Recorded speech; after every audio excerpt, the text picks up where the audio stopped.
Alors que la plupart des personnalités politiques arrêtées depuis plus de 2 ans sont toujours en détention, des manifestants et des proches des détenus se sont rassemblés devant le tribunal de première instance de la capitale tunisienne pour réclamer leur remise en liberté.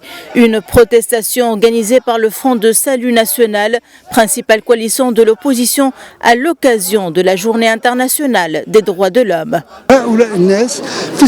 Ces personnes sont en prison depuis très longtemps sans connaître les raisons de leur arrestation. Les perspectives sont floues et elles n'ont aucune information sur la date de leur procès.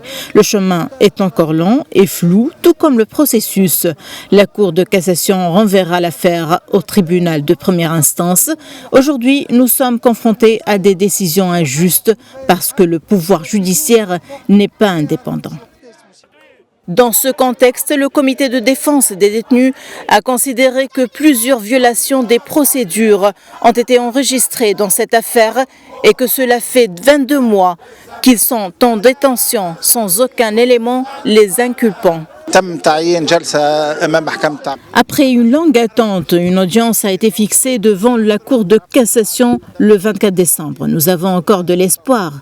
C'est pourquoi nous continuons à enquêter, à soumettre des rapports, à plaider, à exiger la libération des détenus en organisant des manifestations dans les rues, non pas pour faire pression sur le pouvoir judiciaire, mais pour sensibiliser l'opinion publique au fait qu'il y a des opprimés derrière les barreaux sans avoir commis d'actes criminels.